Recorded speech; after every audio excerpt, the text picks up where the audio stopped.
사랑하는 성도 여러분, 오늘도 여러분의 모든 길 가운데 주님과 동행하시는 축복이 있기를 소망합니다.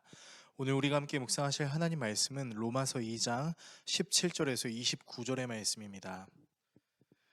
유대인이라 불리는 내가 율법을 의지하며 하나님을 자랑하며 율법의 교훈을 받아 하나님의 뜻을 알고 지극히 선한 것을 분간하며 맹인의 길을 인도하는 자요 어둠에 있는 자의 빛이요 율법에 있는 지식과 진리의 모본을 가진 자로서 어리석은 자의 교사요 어린아이의 선생이라고 스스로 믿으니 그러면 다른 사람을 가르치는 내가 내 자신은 가르치지 아니하느냐 도둑질하지 말라 선포하는 내가 도둑질하느냐 간음하지 말라 말하는 내가 간음하느냐 우상을 가증히 여기는 내가 신전 물건을 도둑질하느냐 율법을 자랑하는 내가 율법을 범함으로 하나님을 욕되게 하느냐 기록된 바와 같이 하나님의 이름이 너희 때문에 이방인 중에서 모독을 받는도다 내가 율법을 행하면 할례가 유익하나 만일 율법을 범하면 내 할례는 무할례가 되느니라 그런즉 무할례가 율법의 규례를 지키면 그 무할례를 할례와 같이 여길 것이 아니냐 또한 본래 무할례자가 율법을 온전히 지키면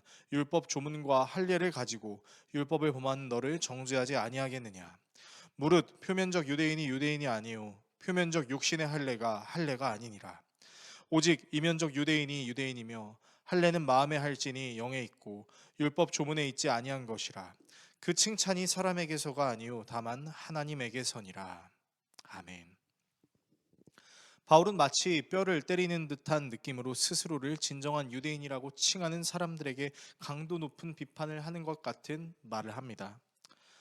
율법을 의지한다고 하고 하나님을 자랑한다고 하고 율법의 가르침을 받아 하나님의 뜻을 잘 알고 선한 일을 분간할 줄 알고 눈먼 사람의 길잡이라고 생각하여 어둠 속에 있는 사람들의 빛이라고 생각하며 지식과 진리가 율법에 구체화된 모습으로 들어있다고 생각하는 이 유대인들이 오히려 자기 자신을 잘 가르치지 못한다라고 말하는 것이죠. 바울은 로마 교회 성도들에게 자칭 유대인들이 간음하지 말라고 하면서도 간음을 하고 우상을 미워하면서 신전의 물건을 훔치고 율법을 자랑하면서도 도리어 율법을 어겨 하나님의 이름을 욕되게 하는 행위가 마치 성경에 기록된 너희 때문에 하나님의 이름이 이방 사람들 가운데서 모독을 받는다라는 것과 같다라고 얘기합니다. 또한 할례를 받았음에도 불구하고 할례 받은 사람대로 행동하지 않으면 할례를 받은 것이 무슨 소용이 있겠냐라고 말하며 겉모양이 유대인이라고 해서 유대 사람이 아니고 겉모양으로 할례를 받았다고 해서 할례를 받은 것이 아니라고 이야기합니다. 오히려 속사람이 유대인인 사람이 참 유대인이며 성령으로 마음의 할례를 받는 것이 진정한 할례라고 이야기합니다. 그러면서 이런 사람들은 사람이 아닌 하나님께 진정한 칭찬을 받는다라고 말합니다.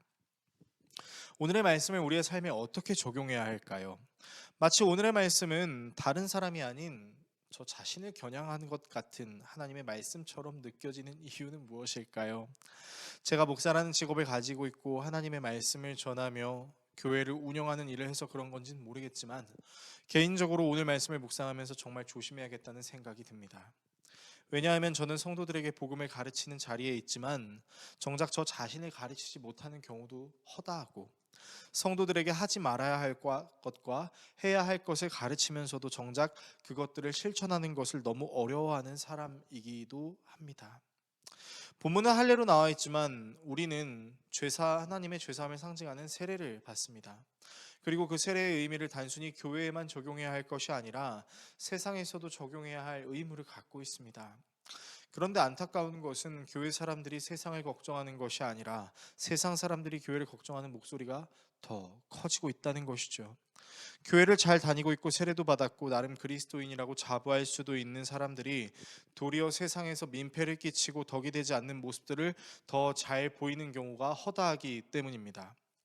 이럴 때면 어떤 그리스도인들은 우리는 다 완벽하지 않으니까 죄를 지을 수밖에 없지.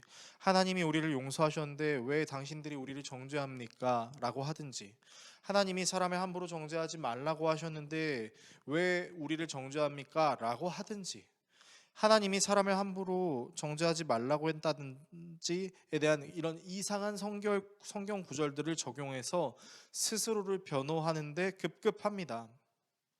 이런 일이 일어나는 이유는 역시 표면적 그리스도인의 형태를 지니고 있는 채 예수 그리스도의 은혜를 잘 알지 못하기 때문이라고 할 수 있겠습니다. 우리가 정말로 예수 그리스도의 십자가와 부활을 감히 값을 매길 수 없는 은혜라고 생각한다면 우리는 우리의 말과 행동을 함부로 하지 않을 것입니다. 우리에게 주어진 세례의 의미를 더 깊이 묵상하게 될 것입니다. 무엇보다 스스로 이 모든 것을 해낼 수 없다는 사실을 알아 오늘도 내 삶을 하나님께 맡겨드립니다 라고 하며 늘 주님의 다스리심 안에 거하려고 할 것입니다. 그리스도인이라고 할 수 있는 우리의 연약함이 위선이라는 옷을 입어 하나님의 이름을 망령되이 일컬을 수도 있다는 사실을 기억하며 삼가 조심할 뿐 아니라 늘 주님 안에 거하며 우리를 돌아볼 수 있는 신앙으로 살아갈 수 있기를 예수 그리스도의 이름으로 축원합니다. 기도하겠습니다. 우리를 사랑하시는 하나님, 우리가 스스로 그리스도인이라고 자부하고 다닌다 하더라도 그것이 위선의 옷을 입어 하나님의 이름을 망령되이 일컬을 수도 있다는 사실을 기억하며 삼가 조심하며 늘 주님 안에 거하기를 소망하는 우리 모두가 되게 하여 주십시오. 예수 그리스도의 이름으로 기도합니다. 아멘.